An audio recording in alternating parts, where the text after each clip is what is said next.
Mo sa kaliwa at kanan mo, iba talaga ang breakthrough. Amen?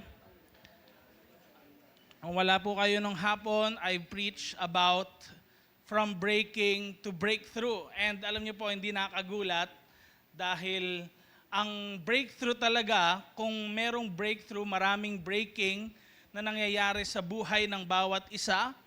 And alam niyo po, kung merong gagawin si Lord, gusto niya ng holiness sa ating mga buhay. Amen? Over and over in the Bible, laging sinasabi ni Lord sa mga Israelites, sa kanyang bayan, ano sinasabi niya? Be holy, consecrate yourselves, because tomorrow I will do great and mighty things. Now, sa atin pong prayer meeting na ito, and midweek natin, akin pong gustong i-share sa inyo about the powerful prayer. Sabihin mo nga, powerful. Yung merong power. Come on, powerful. Now, alam niyo po, nagde-debate ako sa isip ko kung powerful ba talaga or true prayer dahil ito pong word na eukomai, it's a Greek word sa New Testament. And particularly, ito po yung word na kung saan root word ng lahat ng word na mababasa natin sa New Testament about prayer. Kumbaga, kung meron man na halimbawa, sinasabi si Lord, pray like this, and He prayed, lagi nating mababasa yung word na eukomai. Sabihin nga natin, eukomai. No? And alam niyo po, naggumawa po ako ng word study nitong nakaraang Friday. Ano ba yung word na to na eukomai? Kasi pwedeng nababasa lang natin prayer, paghingi kay Lord, ano? O kaya prayer, paglapit kay Lord, thank you Lord, tulog na. Ganon. O kaya, Lord, salamat sa pagkain, amen. Is it that word, eukomai ba talaga, na sinasabi ng Bible? Or what is this prayer na ito na makikita natin in the Bible? Now, discover natin, next slide, what is the heart behind a powerful prayer? Alam natin, lahat ng mga prayers, meron niyang pinanggalingan, meron niyang pinagmulan. Ano kaya yung puso ng nananalangin na yon sa kanyang ipinapanalangin? Bakit kaya naging powerful? Bakit kaya ito yung nababanggit sa Bible every time na binabanggit yung word na pray? Come on, sabihin mo sa katabi mo, pray. Now, alam niyo po, ang eukomai, nagagamit siya sa Bible sa word na mga I wish, no? Yung mga ganon. O kaya, gusto ko sana. Yan. Sana ako na lang. Mga ganon na word actually. And magugulat kayo na marami palang word sa Bible din na talagang puro prayer talaga po, no? Magugulat kayo pag binasa nyo, pray, pray, pray. Eukomai talaga po yung word na ginagamit.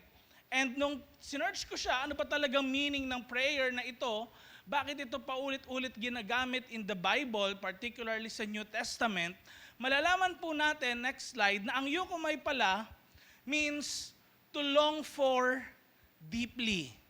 Ibig sabihin, gustuhin mo, hindi ng parang mababaw na level, malalim.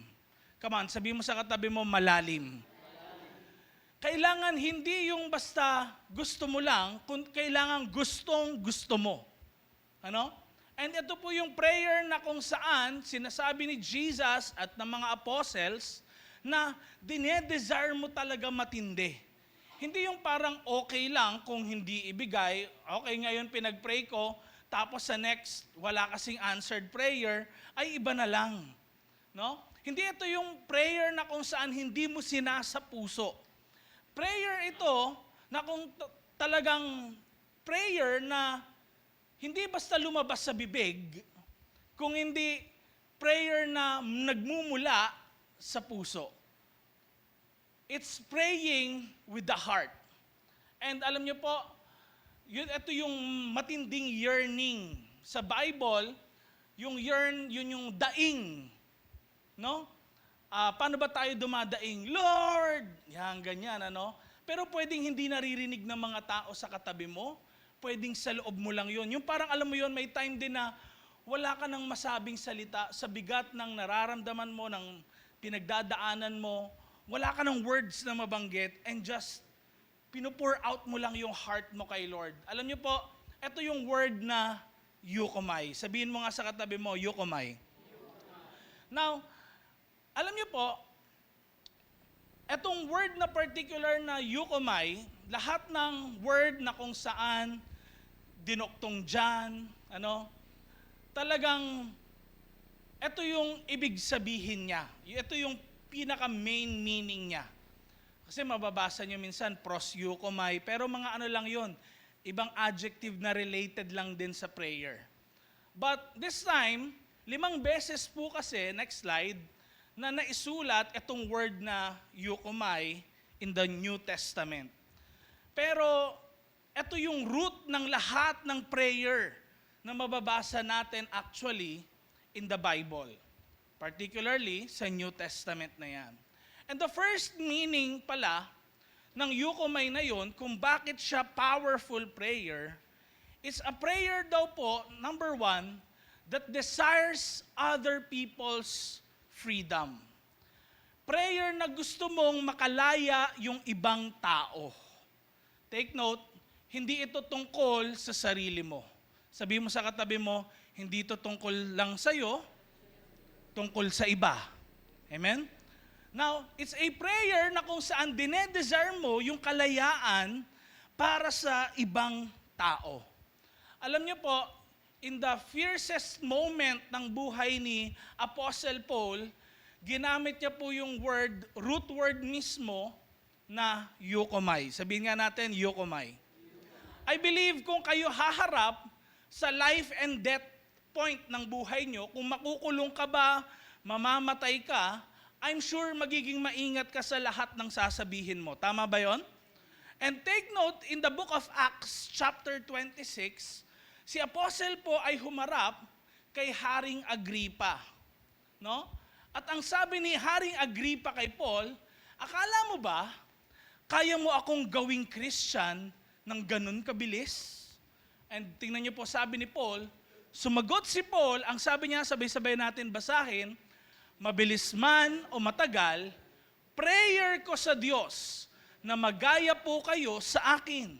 Ikaw at ang lahat ng nandito na nakikinig sa akin ngayon. Pero syempre, wag sana kayong makulong gaya ko. Pag binasa niyo po yung context, it's all about freedom na binibigay ni Jesus Christ. Na si Jesus, yung nagbibigay ng kalayaan sa buhay ng mga tao. Si Haring Agripa ay isang hari. Bakit siya, for Paul, parang nakakulong? Because there is what we call bondage of sin. At lahat tayo nakukulong ng tinatawag na salitang kamatayan. No? Lahat tayo mamamatay, mahihiwalay sa Diyos. Pero ang buhay na binibigay ni Jesus, ito yung nagbibigay ng kalayaan sa iyong buhay. Now, tignan niyo po, na gusto ni Paul kung ano yung freedom na naranasan niya kay Jesus, maranasan din ni King Agrippa. Alam niyo po, kung meron lang tao na kung saan ang hirap paniwalaan, si Paul talagang papaniwalaan mo siya dahil sa, biruin niyo po, ang buhay niya para siyang terorista nung unang panahon. Bakit? Pumapatay talaga sila ng Christians, followers of Jesus. At alam niyo po, yung taong yun na pumapatay ng followers of Jesus, ano nangyari? In just one encounter, God changed, God transformed his life. All along, akala niya, maganda yung nakikita niya, akala niya, malaya siya, pero kay Jesus, naranasan niya yung kalayaan. ang deep yearning, deep desire ni Paul, whether kasama niya yung mga tao or mag-isa lang siya. I believe, nasabi niya to dahil sa ito talaga yung puso ni Paul. Bago siya humarap, he probably prayed, no?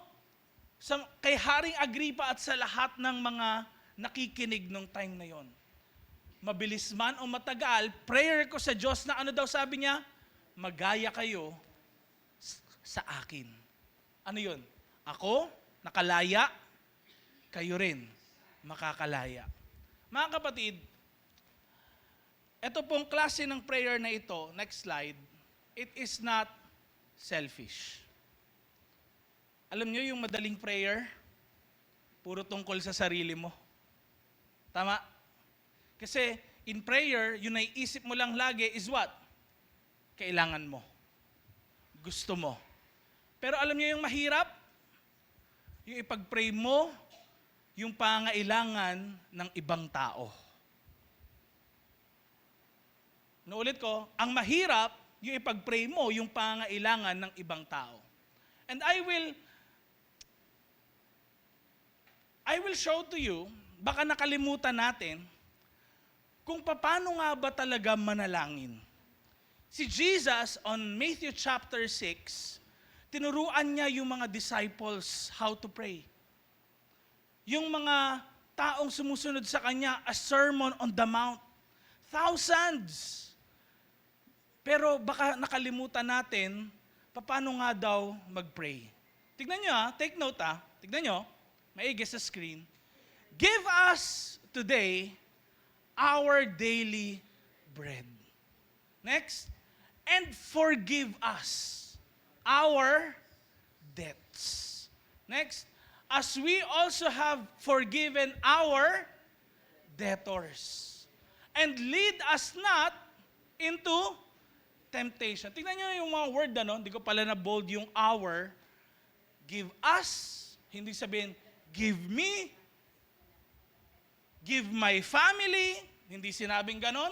Ano sabi niya? Give us. Ang sigurong naalala lang natin, when we recite the Lord's Prayer, ay Lord, ibigay mo. Ibigay lang.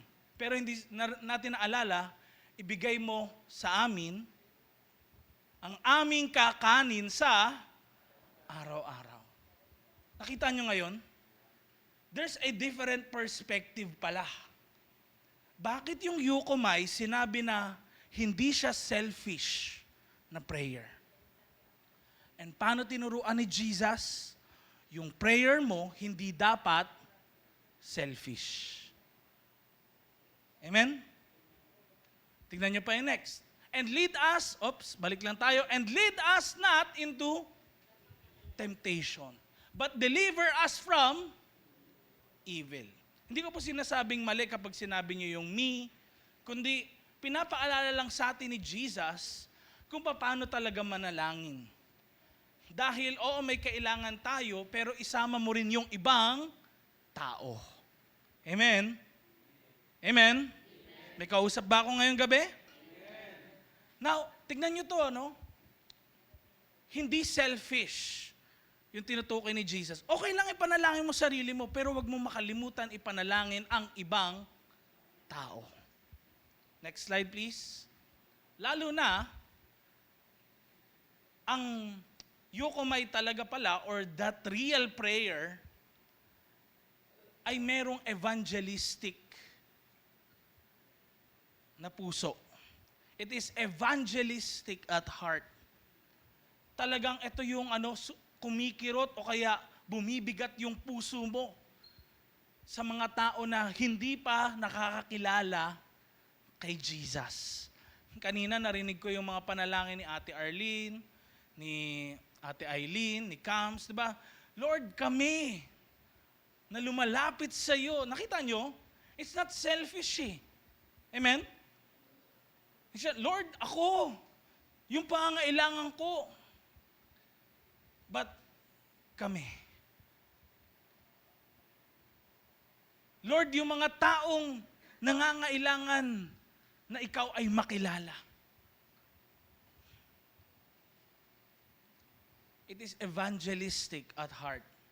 Kaya kung makikita natin, first and foremost, mga kapatid, ang prayer talaga, next slide, is intercession fueled by love.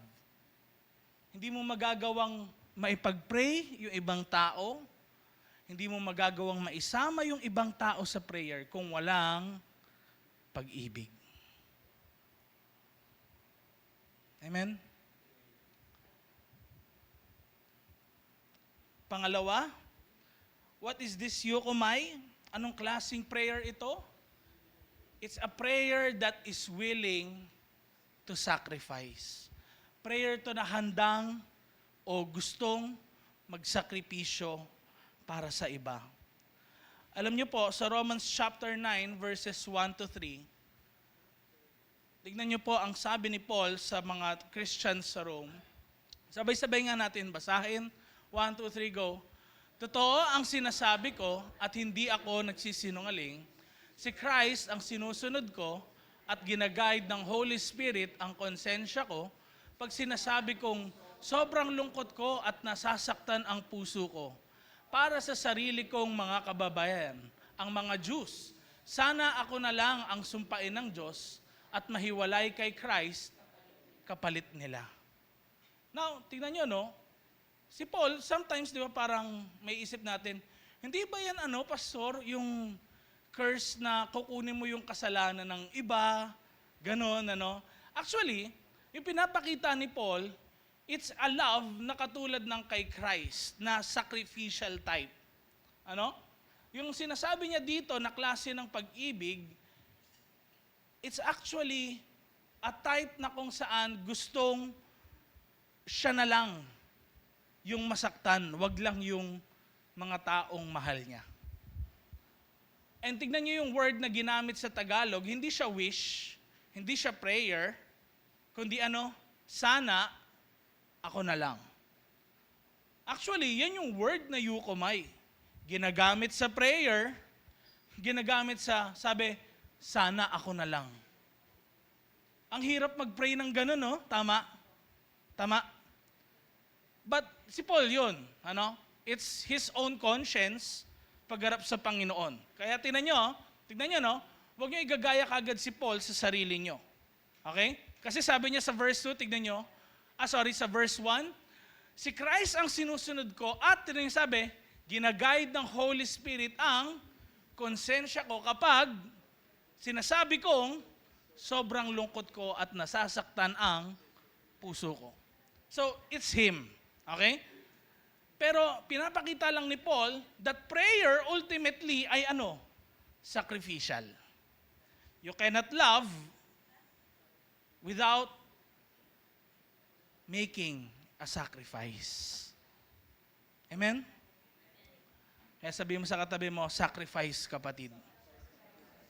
Kaya, alam niyo po, sa prayer natin, sa totoo lang, kung sino yung uma-attend talaga dito sa church kapag prayer meeting, they are the ones na willing mag-sacrifice. Kasi sasabihin naman natin ng iba, pwede naman mag-pray sa bahay Di ba? Pag nasa bahay ka, sinong pinagpipray mo madalas? Ikaw lang tsaka pamilya mo. Tama? Pero pag pumunta ka dito, sinong pinagpipray mo? Lahat. Bansa natin. Amen? Yung mga authorities, ang church natin, sina pastors, leaders, mga kapwa kamanggagawa mo, those who are sick, those who are helpless. Amen? Sabi mo sa katabi mo ulit, ang totoong prayer, may sacrifice. Next slide. Hanggang saan tayo ngayon willing na manalangin para sa iba? Di ba merong fasting? No? Nagfa-fast ka. Bakit? Pwedeng may crucial decision ka in your ministry, in your life, in your family. Tanong, kaya mo mag-fasting, kaya mo hindi kumain, ang tanong, pagpapatawad, kaya mo rin ba? Kasi isa rin yun di ba? Ang hirap yung pride mo, mabasag, magpatawad sa iba. Ang hirap din na mag-intercede sa iba. Yun talagang pinapag-pray mo sila kahit na wala naman silang ginagawang mabuti para sa'yo. Wala naman silang binabayaran kada prayer mo. Di ba? But that is, mga kapatid, sacrifice. Na ultimate meaning ng word na eukomai. And it is all about carrying burdens. May bigat sa puso mo.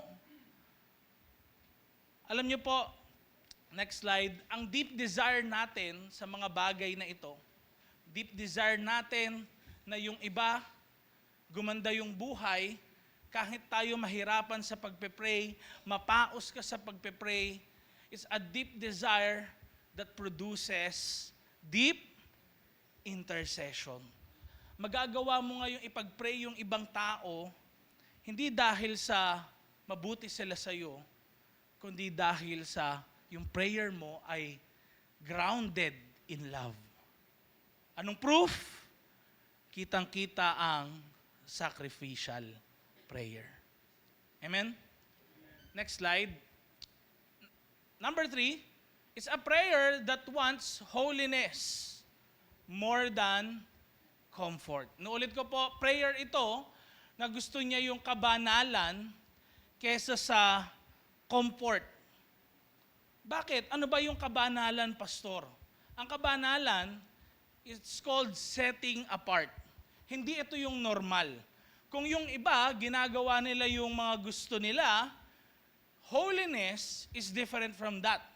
Kung ginagawa nyo yung gusto nyo, hindi ko kayo susundan ko kung ano yung gusto naman ni Lord. Amen. And alam nyo po, nabanggit kanina yung word na holiness. Nagulat nga ako, sabi ko, pipreach ko yun ah. Amen? Lord, make us holy. Ito rin sa song, we pray. That is what? Eukomai. Bakit? Yun yung deep longing ng puso for holiness. Kaya, ano nangyayari? Kapag halimbawa, nakikita ng vision si John sa Book of Revelation tungkol sa mga angels, sa mga elders, anong sinasabi nila? Yumuyuko sila sa harap ng altar ng Diyos. Anong sabi? Holy, holy, holy. Bakit? Because yung holiness, hindi yun madali. Yung holiness, it is for God. Hindi yun ginagawa para sa iba. Hindi yun yung, kumbaga, chill ka lang, komportable ka. Hindi yun ganun. Next slide. Anong sabi sa 2 Corinthians chapter 13, verse 7? Sabay-sabay natin basahin. 1, 2, 3, go. Pinagpe-pray namin sa Diyos na huwag kayong gumawa ng masama. Hindi para palabasin na nakapasa kami sa test, pero para magawa nyo kung ano ang tama. Kahit mukha pang bagsak kami. So tignan nyo, no? Pinagpe-pray namin na huwag kayong gumawa ng masama. It's not about righteous na parang di na nagkakaroon ng kasalanan, pero it's holiness po kasi, yung bang kinoconsecrate mo, ginagawa mong sagrado yung buhay mo, ibig sabihin, hindi ka umaayon sa world. In a sense, hindi mo sinusunod yung comfort na nabibigay ng mundo. Kaya one practice ng consecration para sa mga tao is what? Fasting. Bakit? Kasi yung pagliban sa pagkain, hindi yun natural. Ang natural ay ano? 3 times a day, kumain. Nakuha natin? Ano pa? Ano ba ang mga bagay na natural ngayon? Mag-cellphone. Kaya may tinatawag sa iba, social media fast. Di ba? Kaya kung makikita natin, ano ba yung mga bagay na hindi natural na ginagawa ng mga tao? And you should consecrate yourself. Ibig sabihin nun, hindi mo gagawin yung masasamang mga bagay na pwedeng hindi nakakalugod sa Diyos. Mga kapatid, maybe it's time. Katulad nung kanina, may prayer of repentance tayo. It's a prayer, it's actually the prayer of the people, nakasama rin sa intercessory prayer natin, the prayer of your pastors, na ang mga congregation, ang buong church, hindi yung leaders lang yung sumunod sa holiness, kundi lahat. Siyempre, hindi mag-start yun sa congregation, sa mga hindi leaders, kung hindi tayo yung inuuna. Dahil sabi mo sa katabi mo, may gagawin si Lord. So, ibig sabihin pala, ang real prayer na ito, or euchomai, next slide, it's not always about blessings. No? But it's often about, right living. Sa mga nakakasunod dito ng series natin nung nakaraan, it's actually about what? God and government, di ba? Or government and God. So kung maalala niyo yun, yung series natin na yun, binasa ko sa inyo yung Isaiah chapter 58. Di ba? At alam niyo po, ayaw ni Lord pala yung fasting nila. Ayaw ni Lord yung prayer nila. Kung hindi naman tama yung buhay nila. Kasi what is true in our lives, kung paano tayo mamuhay, yun pala yung totoong prayer na kalugod-lugod sa Diyos. So it's not about yung ang ganda ng grammar mo, ang ganda ng English mo, wow, ang haba ng prayer mo. Hindi tungkol yun dun. Saan yung tungkol? Kung paano ka nabubuhay din.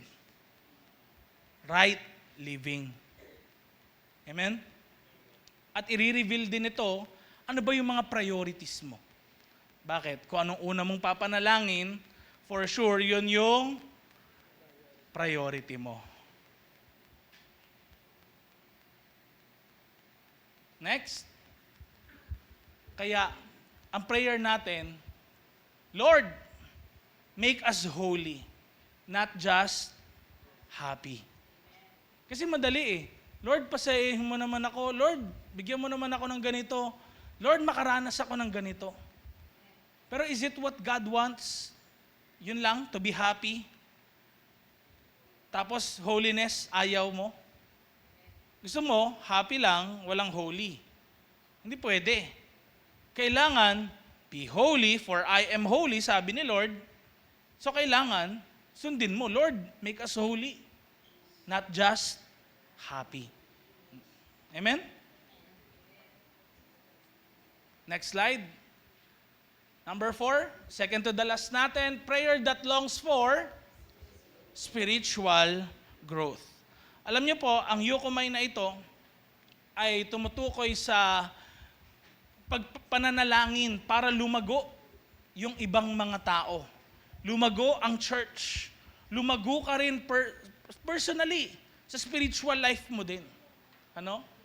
And alam niyo po, ginagamit yung word na ito, particularly, next slide, sa verse na to. 2 Corinthians chapter 13, verse 9.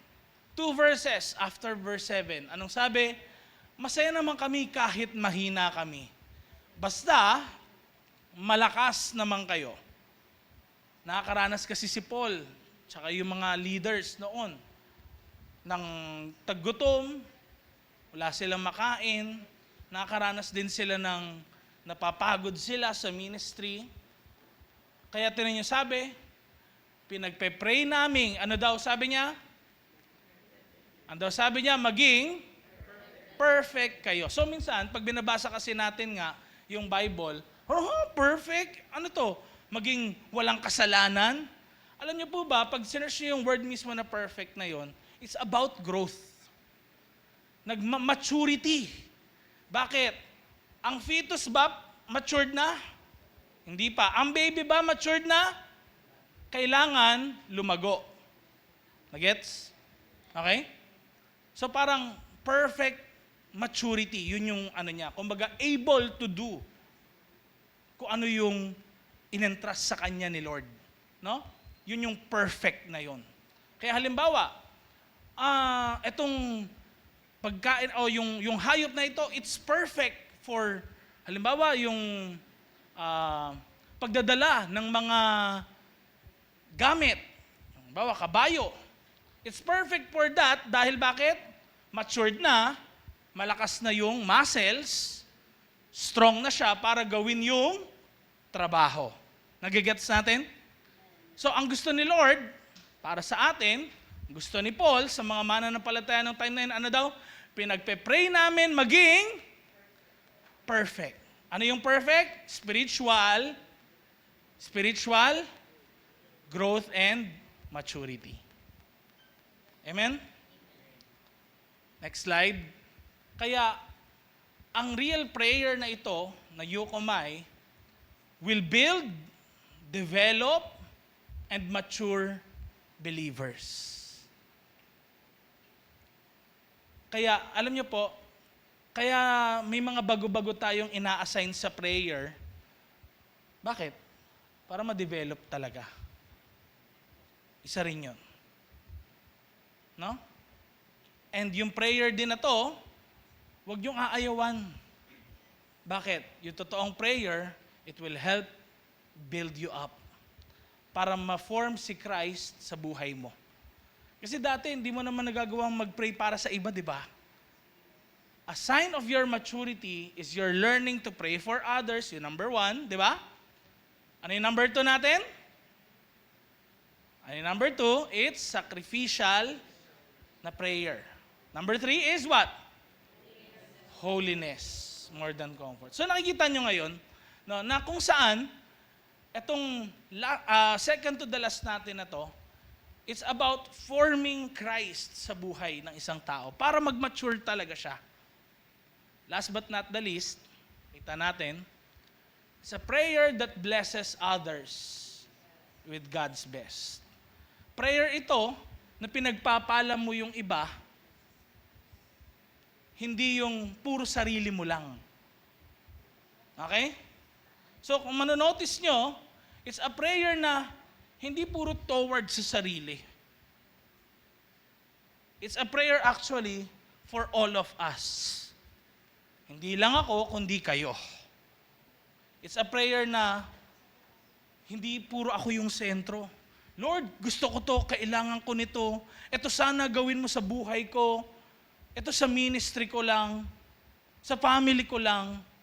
You will begin to mature and will be able to bless others dahil alam mo na yung word na, ano yun? Yukomai. Amen? Tignan nyo, ano sabi? Sa verse natin, next slide, 3 John chapter 1 verse 2. Mahal kong kaibigan, pinagpe-pray ko na, ano daw sabi? Maayos ang lagay mo at maganda ang health mo. Kagaya ng, tingnan niyo sabi, spiritual life mo. So ano yung gusto daw? Maging maayos ang kalagayan, holistic. Bakit? Tingnan niyo, no? Maayos yung kalagayan, yung sitwasyon mo. Sitwasyon, sunod, ano sabi? Maganda ang health. So yung sitwasyon, yung health, at pangatlo, spiritual life. It is actually the prayer na ginagawa ng mga mananampalataya pala. It's a prayer na hindi puro sentro yung sarili. It's a prayer na para sa lahat. At hindi siya basta, Lord, thank you sa pagkain na ito at sa nag-prepare. Amen. Hindi ganon. Kundi mayroon talagang deep desire sa puso. Totoo. Tagos sa puso. Yun talaga yung nandiyan dyan, pag binuklat yung kaloob-looban ng kaluluwa mo, yun talaga yung makikita. Next slide, please. Kaya, Yukomai is used Ano daw pala? To bless. Pag pray kita kapatid, anong sabihin nun? Be-bless kita kapatid. Ano ibig sabihin nun? I will speak life. Papakita ko pag-ibig ko sa iyo. Bakit? Yukumay is sacrificial. Akala kasi natin pag pinag-pray, hindi na mahal. Akala natin kasi pag-ibig lang, kiss, regalo, flowers. Hindi. Amen? Yukumay is used pala to declare God's goodness. Release well-being. Maging maganda yung buhay mo. Pagpalain ka ng Diyos, ma-promote ka. Mabayaran mo utang mo. Ma-survive mo yung problema mo. Amen? Kaya, when you hear somebody na pwedeng dumadaan sa mga pagsubok, huwag kang mahiya. Pwede ba kitang panalangin? Bakit? Yun yung ibig sabihin talaga ng yukumay eh. Amen? Blessing others. Amen? Next slide. Sabay-sabay natin basahin. 1, 2, 3, go. Ito ang prayer. Ito ang prayer na nagpapagalaw ng langit. Ito ang yukumay.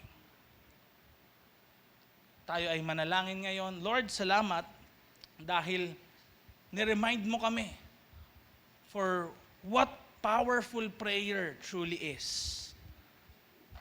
Lord, salamat sa pag-align niyo po ng aming mga buhay ngayong gabing ito.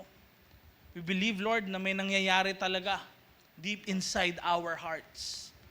Kaya may holiness because tomorrow, you will do great and mighty things. Lord, salamat. Excited kami. Masakit man yung breaking sa kapanahunan namin ngayon, pero alam namin hindi ito magtatagal dahil may breakthrough sa aming mga buhay. And yung cycle ng defeat, Lord, yung cycle ng anxiety and depression, yung cycle ng fear, yung cycle, Panginoon, na kung saan lagi na lang kaming bumabalik na nagiging mahina. Lord, it's time that we will arise, Lord, at maranasan namin yung pag-level up ng aming mga buhay spiritual. Hindi dahil sa galing namin, hindi, Lord, dahil sa prayers namin, kundi dahil sa iyo, Lord. Kaya, tinataas ka namin, Lord, sa gabing ito. Makita mo po ang bawat isa sa amin na ginagawa ang kalooban mo sa aming mga buhay. Salamat, Lord, dahil sa mga prayers namin kanina. By faith, we believe na sinagot mo po, Panginoon, ang mga panalangin na ito. By your grace and will, in Jesus' name. Lahat tayo magsabi ng Amen. Amen.